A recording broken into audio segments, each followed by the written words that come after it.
Cruising is full of myths and misconceptions, and not necessarily the good kind like unicorns and platypuses. Platypi? No, I'm just joking. I know unicorns are real. Anyway, today we are going to bust 20 myths that may keep you from setting out on your next dream vacation. Ahoy travelers, it's Amy here to help you make your next travel experience a success by addressing some of the biggest myths about cruising. We have all heard at least a few of these, and if you haven't cruised before, maybe one or more of these has made you hesitate. One of my goals as a cruise content creator is to educate and demystify cruising, especially for those thinking about cruising or new to cruising. So let's get right to it. Number one, cruises are only for the elderly. This is probably one of the most popular cruise myths, but it can't be further from the truth.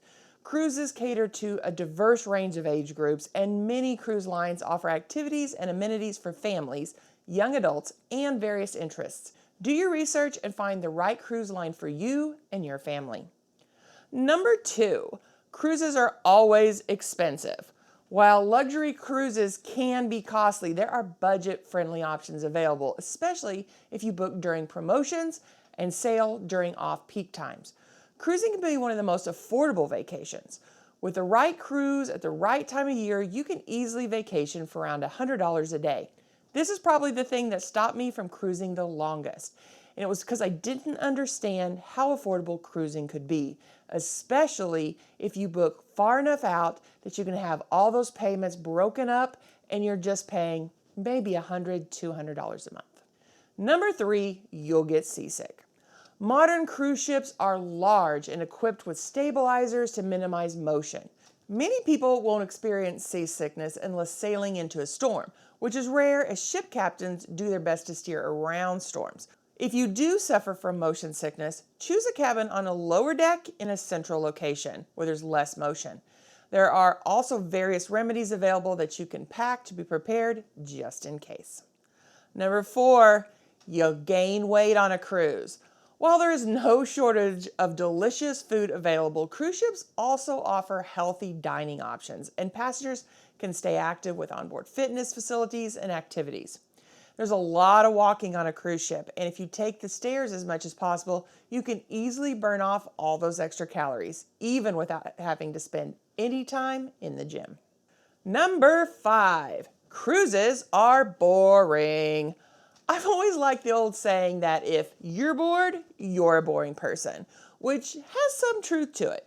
Cruise ships provide a wide range of entertainment options, from live shows, trivia, and game shows to casinos, water parks, and sport activities. The larger the ship, the more activities available to keep you entertained throughout your cruise. Number six, you're going to feel crowded. While some areas may be busy, modern cruise ships are designed with plenty of spaces for relaxation, and it's possible to find quieter spots throughout the ship.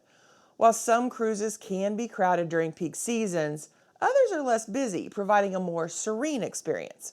The higher-end lines offer a larger space ratio per passenger. If crowding is one of your main concerns, look at booking on mid-tier and luxury lines as opposed to resort-style ships. And if you are going to book on a resort-style ship, do it off-season. Number seven, cruise ships are all the same. Well, nothing could be further from the truth.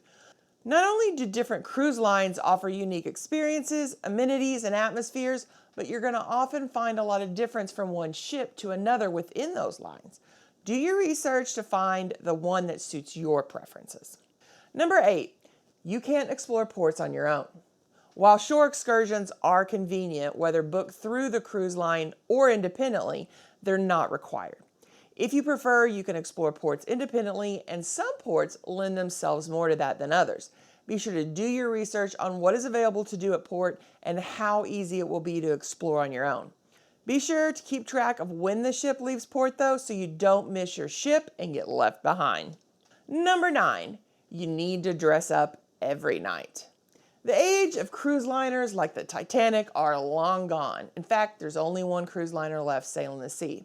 So too are the days when most lines required guests to dress up every night. While most cruise lines still have optional formal nights, and some still have dress codes for those attending the MDR or theater in the evening, many are adopting a more relaxed dress code.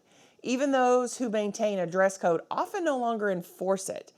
Book a line whose dress codes suit you best, and check cruise line dress codes before packing.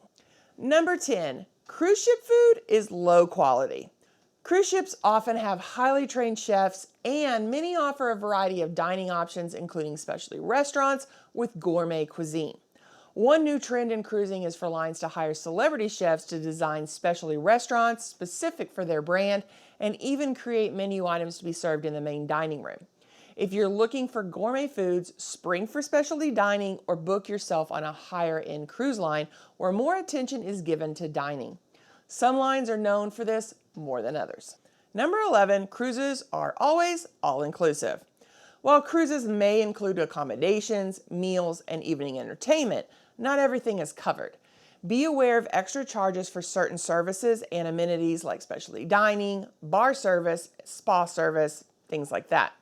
While you can cruise without spending anything while on board, it's also easy to get carried away with the spirit of being on vacation, especially when the cruise itself is already paid for.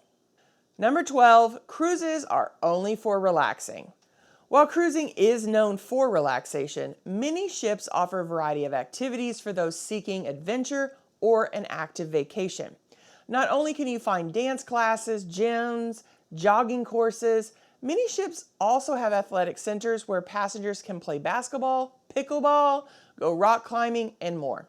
In fact, the resort-style ships even have things like racetracks, roller coasters, and extreme water slides. Off-ship, there are all kinds of excursions that offer every level of excitement imaginable, from swimming with dolphins to ziplining and parasailing. Number 13, you'll be stuck on the ship. Unless you're headed off on a transatlantic cruise, most itineraries include a healthy balance of sea days and port days. Even transatlantic cruises will have several port stops on either end of the cruise. You will not be confined to the ship for the entire journey. Number 14, cruises are environmentally unfriendly. Many cruise lines are actively working to minimize their environmental impact through sustainable practices and technologies. A lot of ships being built today are LNG powered, which is much more fuel efficient, with some now even having the option to run on shore power when docked at ports that are set up for it. This allows ships to run off electricity while docked instead of burning fuel to keep everything running. Number 15, cruise ships are party ships. While the idea of cruise ships being for old people is a common myth from 10 to 20 years ago, many people now have the impression that cruise ships are just big party ships. And there definitely are booze cruises out there, but those are usually shorter 3- and 4-day cruises that sail during peak season on cheaper cruise lines. You can easily avoid these by booking longer 7-day cruises during the off-season or booking a mid-tier line, as the cost is often prohibited for those just looking for a cheap party vacation. We have 5 more myths to bust, but before we get to them, why not consider subscribing to the channel? It doesn't cost you a thing, but it really helps our channel out, and it lets the algorithm know that you like this type of content. Don't forget to hit that like button before you leave, as it helps more people find our videos. Number 16, you're going to be forced to socialize. Cruises cater to both extroverts and introverts. You can choose to engage in activities or relax in more secluded areas. Part of why cruises are a perfect vacation is there's just so many options of what to do while on board ship, and then so many different cruise lines to choose from that offer different experiences. Number 17, cruise cabins are cramped. While some cabins may be smaller, cruise lines offer various room categories, including spacious suites that accommodate different preferences and budgets. Keep in mind that you will most likely be spending the majority of your waking hours outside of your cabin anyway. Number 18, you can't afford onboard extras. While some activities and amenities may come with an additional cost, there are plenty of free options. If there's an extra that you really want to enjoy without breaking the bank, you can usually save money by booking early when available. This is true for drink packages, Wi-Fi, and most spa packages as well. I like to save money in areas that don't mean as much to me, so I can splurge on things that I really enjoy. Number 19, Cruises are giant Petri dishes. While this myth has been around for a while, it definitely gained in popularity after the shutdown. The reality is that cruises are some of the cleanest public spaces that you will ever experience. They are way cleaner than any hotel I've ever been to, for sure. It would be hard to walk around a ship for a day and not come across multiple crew members cleaning in the public areas. I'm actually always surprised at how every surface is cleaned regularly, even places that people would barely touch. The reality is that there will always be cases of transmitted viruses when you put a lot of people in a confined space. It's just that most places aren't required to report how many cases that they have, like cruise ships are required to do. And finally, number 20, cruises are only for week-long vacations. While 7-day cruises are probably the most popular amongst cruisers, cruises come in various lengths from short weekend getaways to extended voyages and even world cruises. There's flexibility to suit different schedules and preferences. Have you heard any of these before? Which do you think is the most widely spread myth? Well, are you ready for more information on cruising? Why not stick around and check out this video and then come back for more information designed to help you have an amazing cruise. Have a blessed week, everyone.